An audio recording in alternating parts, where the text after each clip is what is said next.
Saw this Mr. Beast video. Hold on a second. Yeah. Camera on. How we looking? There we go. Now we're looking good. Where was I? Right. Saw this video while I was watching something else, and I just had to watch it. This video is going to spoil the entire game. Baldur's Gate 3 is possibly the funniest game ever made, and I do not think it actually intends to be, because it's actually trying to be really gay, taking place in a fantasy world where 4 adult friends are able to play on the same day. This game faithfully and hilariously recreates the D&D experience, all the way down to watching your friends paint the entire ground of their camp with your combustible blood, which, turns out, can act as the fuse for a bomb. And that is just the beginning of the absolute insanity that this game has to offer. Because in the world of Baldur's Gate, anything is possible, and everything is determined via dice roll. And yes, that does determine whether or not you're going to be transformed into cats 4 turns before the building explodes. I think this is the best game ever made, and I'm not even exaggerating. But before beginning our amazing adventures, we have to choose our characters very carefully. We've got Asterion, the Dark Urge, Squid Game Huggy Wuggy, all the customization you can think of for my human male fighter. But today, we're going to be playing as Ongyat Rizking, a they-them wild magic sorcerer with absolutely unnatural charisma. Charisma so powerful that I convinced a boss to kill his minions, to kill his dog, to kill himself, then convinced him to join me against the forces of Satan 30 hours after I sent him to hell. Coincidentally, Ongyat Rizking is not a smart man. My playthrough was classified as morally ambiguous because I usually did the right thing very badly. You're probably wondering right about now, Max0r, why are you speaking to a sentient rat in hell? That is a good question with a very bad answer.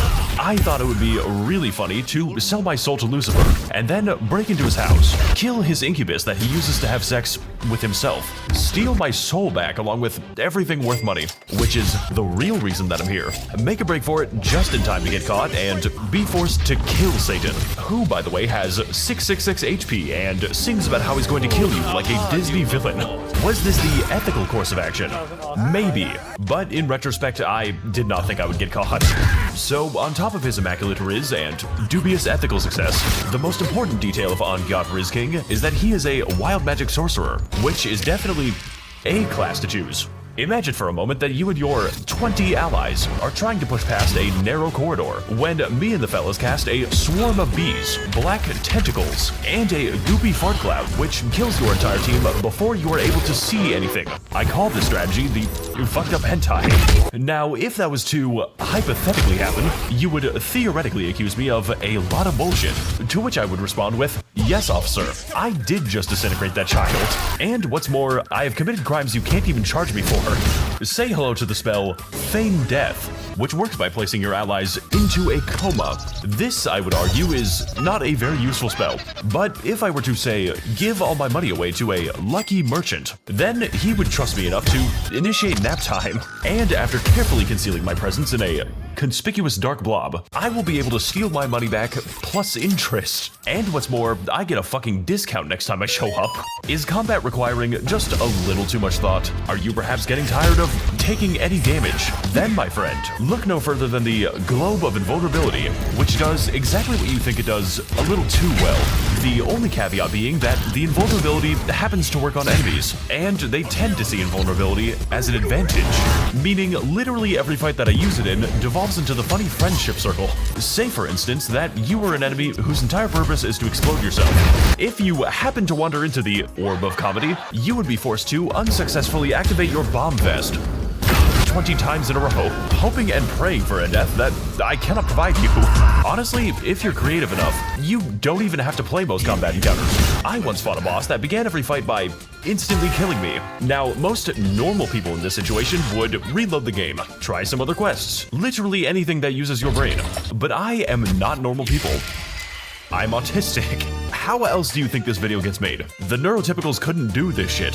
So instead, we are going to cleverly sneak up on him with my entire party, then cast Fear on him, forcing the men to flee while me and the fellows beat him to death with hammers. Another time, I was stuck in a difficult combat encounter with a invincible Doom Spider, at which point I transformed him into a more reasonable animal and forgot about him for the rest of the fight. Of course, magic doesn't always have to be used for combat or stealing.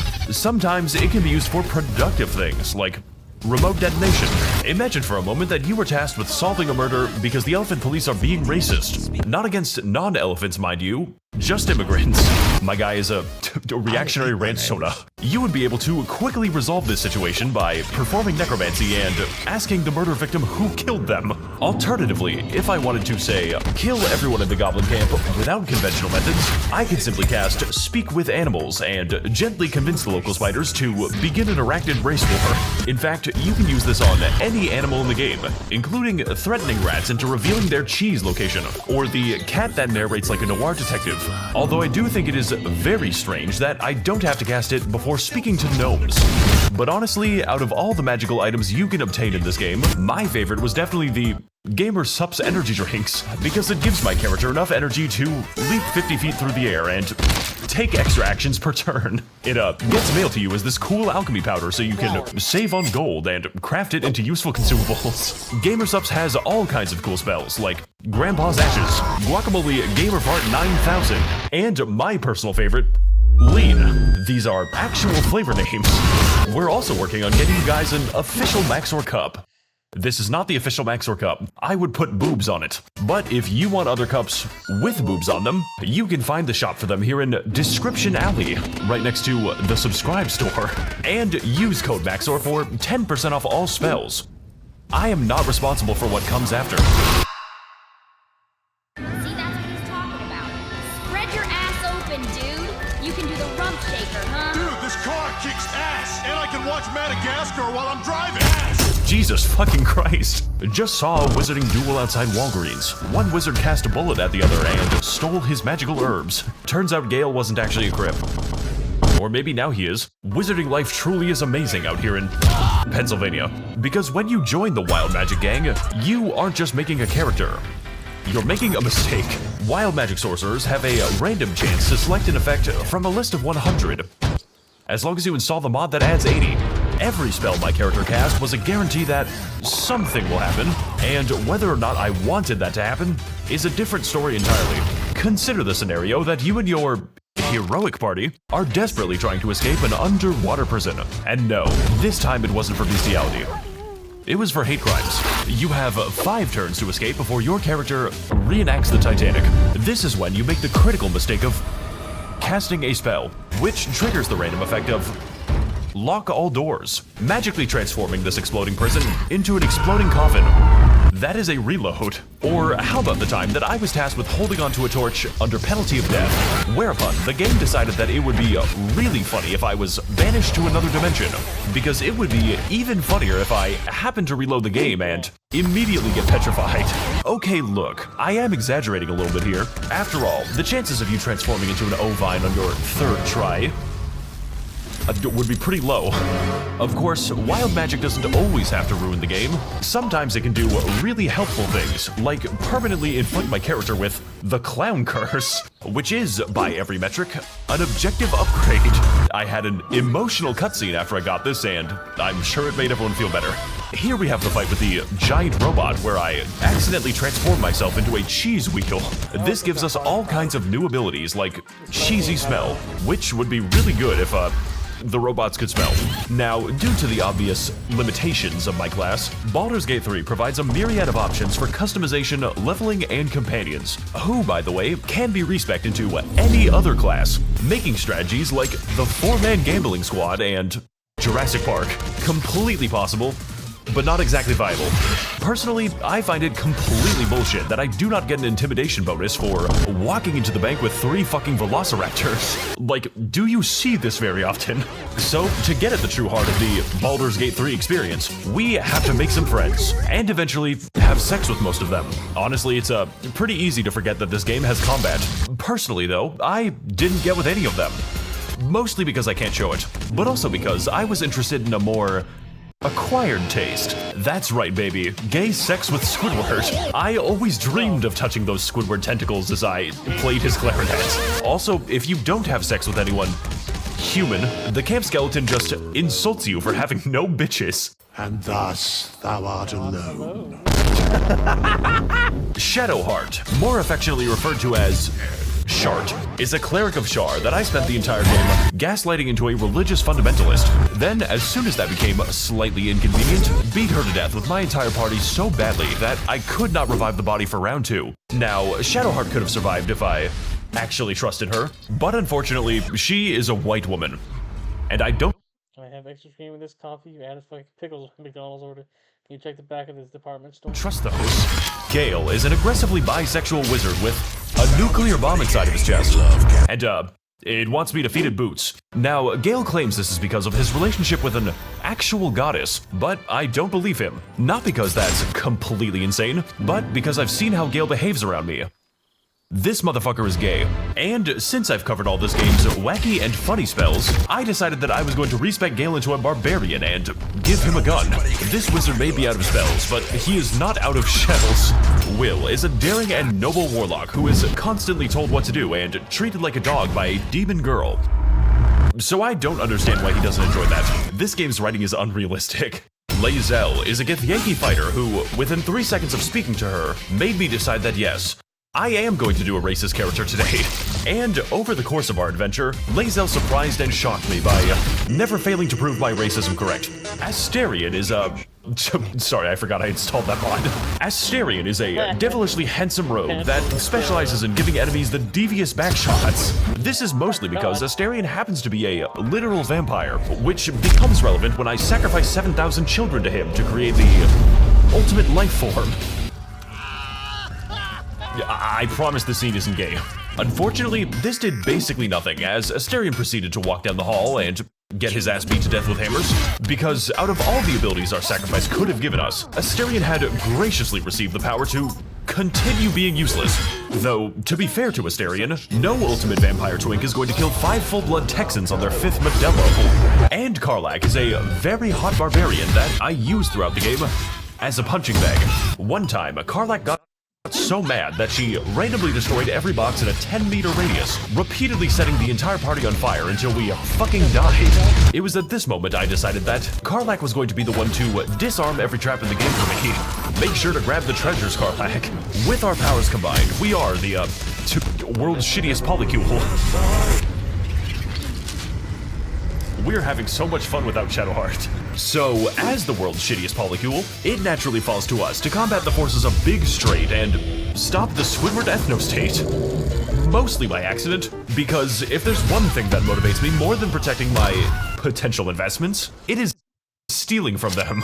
Yes, sir, it is certainly bad if the only bank in the city gets robbed. But don't worry, I've conducted a thorough investigation in my camp, and I have found no evidence of wrongdoing. Quests in Baldur's Gate 3 are, for lack of a better term, fucking insane, both in their scope and in content. Mostly the content, with multiple contingencies for failure, partial success, or the classic unrestricted Japanese war crimes. Truly, the sky is the limit in Baldur's Gate, and the only thing preventing you from achieving your dreams are the consequences of your actions. If, for instance, you were to ride the calamari carousel, a future character will roast you for your crimes against God in front of your friends. Your choices matter in Baldur's Gate 3. One time, I decided to visit the circus so I could piss off the local genie so badly that he sends me to Jurassic Park. But, that's not important right now. Exploring the non-insane part of the circus, we find ourselves enraptured by the performance of Dribbles the Clown. The only problem being that, while investigating a series of murders by shapeshifters, I had already met Dribbles the Clown, and I was carrying his severed torso in my inventory. Safekeeping. So, despite knowing the identity of my gang stalkers, I decided to send Asterion to the stage anyways. Mainly because I thought it would be funny. And I was not disappointed. This guy should open a YouTube channel where he promotes an energy drink he intentionally poisons. Now, you're gonna want to be careful after doing this quest, because unbeknownst to you, one of your crewmates has been replaced by an imposter. And worst of all, I am kind of into this. Can you shapeshift yourself pregnant? So, whether you know it or not, you are going to be playing Among Us for the next 10 hours. And honestly, playing as the imposter is so much more fun. Which is why, instead of stopping the killings, I decided that I was going to do them myself. and eventually join the blood cult by bathing in the blood of the racist elephant to bring about a new future of crimson despair. Shapeshifters are usually multiracial by definition. What I'm trying to say with these long anecdotes is that you never just go to the circus in this game, or God forbid, speak to a clown. Though you are watching this YouTube video, which is close. Repost if you want to nail a porcupine to your neighbor's balls. Give me the thug shaker, dude. Shake your ass. Take your hands off it and shake that shit. Welcome to the first major dungeon of the game, appropriately named Central London. And like the actual London, it is unfortunately filled with the English. You can really tell because you can't understand anyone and the food is inedible. It is here that Baldur's Gate really shines as a game where you can do almost anything, and an unlucky developer will be forced to code it. There are 3 targets for you to kill in the Goblin Camp, or if you're bad enough, several dozen, each with their own personalities, weaknesses, and premium cheese strategies. Needless to say, this channel is not going to offer you any good advice. After all, there's a lot of guide videos for this game alongside race tier lists. So while I'm not going to be sorting you by phenotype, what I can give you is a taste of the premium cheddar. Okay, so you're gonna want to start out by going invisible and placing a wyvern toxin into the Kool-Aid. Then lead a toast by declaring that we are going to drink until we die. Make sure that Asterion is the one to do it, by the way. We don't need him anymore. Heading inside, we take care of our first target by following her to a secluded location, summoning a cloud of daggers, and then initiating verbal exchange, locking her into our conversation while she is slowly stabbed to death. This isn't considered a crime, by the way, because, well, they could just walk out. Just don't hit a piece of wood while you're doing that, because then you're not going to be killed for assault. You're going to be killed for destruction of property. The next trick we're going to do is called Minthara's Skip, because we are going to be summoning a random spectator to skip to the end of Minthara's life. Just pray to God that she doesn't go down easily, because the spectator certainly won't. Finally, we have our third target, Dror Razglin, who is slightly hard to kill the conventional way. So instead of that, we're going to do something significantly harder. I know, really original strategy, Max. Animals are so fucking funny, they make me want to... Welcome to the Underdark, home of the, spectator boss fight. Because yes, in addition to having a giant underground area filled with interesting flora and fauna, Baldur's Gate 3 dares to ask the question of, what if people in the Underdark had a different skin color to me? And completely unrelated to that, what if there was a lot of slavery? Because it is this very slavery that we are going to take advantage of. Immediately upon entering the world's basement, you're gonna want to head over to the Mushroom Kingdom, and you're gonna get a letter telling you that the princess is now a permanent guest at one of Bowser's 7 Koopa hotels. Talking to the giant mushroom, you're gonna have to explain to him how reanimating the bodies of dead velociraptors is technically not a war crime, but what I'm going to use them for is definitely a war crime. And after playing a game of Pokemon with the corpses that your enemies reanimated, we steal their boats and progress down the river towards the Iron Fortress of Grimforge. This place fucking sucks dick. I'm gonna kill myself. Welcome to Grimforge, home to many different kinds of people, whether they're enslaved or enslaving. You really only have 2 options here in the Grimforge. Eavesdropping in on the local Minecraft Let's Play. We overhear rumors of an ancient and powerful explosive, which will purchase my child labor at least 30 minutes of Roblox time. And after gently ascertaining the location from their bodies, we carefully confiscate the nuclear weapon using a refined negotiation tactic where I lie to them. Now equipped with the most powerful bomb in the game, we are presented with a choice. We can either use this bomb to help the gnome slaves finally achieve their freedom, or we can use it to kill Dror Razglin. So, going back to the Goblin Camp, we discover through some experimentation that Dror Razglin doesn't actually die to the bomb that I just placed. So, into the hole you go, I guess. And that is how you quickly and efficiently speedrun the Goblin Camp. Make sure to subscribe for more convenient time saves. Peter, what are you doing? Crowd. What the fuck? Okay, so the point I'm trying to get across, really badly, is that this game is utterly massive, and it absolutely does not stop you from destroying it. Because in Baldur's Gate 3, every single mistake you can possibly make is going to come up again. And most of the time, it is in the form of racial conflict. For instance, do you want to be a good Samaritan and free the Deep Gnomes from their unjust imprisonment? Well, congratulations. You just happened to free the Deep Gnome clan's Grand Wizard. I hope you're ready for a race war in 20 hours. Because if you happen to misplace a certain bomb, then he's going to happen to make Hiroshima look like a fucking joke. Personally, this kind of stuff is the funniest shit I've ever seen. Not the racism part, although that is still funny, but rather the simple joy of knowing that your save file has probably already been destroyed without you even knowing it. Since beginning the long process of making this video, I have made a multiplayer warlock named Risley Bear, alongside my friends Reese and Nomer Simpson. And after playing for approximately 10 minutes, I can confirm that my first character inadvertently killed almost everyone he spoke to, and about half the time, the reverse was true. A good example of this is the time that I just so happened to water my character into a literal god, who then offered me a pivotal and important quest, prompting me to raise the reasonable inquiry that if she was a god, surely she would be able to kill anyone she wanted. She responded by fucking vaporizing me. Overall, this is, in every sense of the word, a role-playing game, provided, of course, you want to roleplay as a dumbass murder goblin. Otherwise, why do you even play video games? We blow shit up in this motherfucker, better take your sensitive ass back to LinkedIn. With scores of amazing and deep content that I unintentionally locked myself out of because we accidentally killed a man named Bingus Bongus. Rip to a fucking real one. Strategic and complicated combat, and an entire world of possibilities and solutions, which will leave you wondering, how the fuck am I allowed to do this? Is this a glitch or intended behavior? Yes.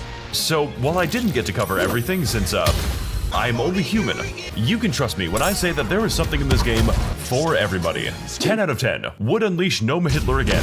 For me though, I would like to thank all of my amazing patrons, using and sacrificing their funding for only the finest of video game content. As always, more deranged gacha game videos to come. I will be sure to spend all of your money very responsibly. Oh yeah, this video is about Baldur's Gate 3.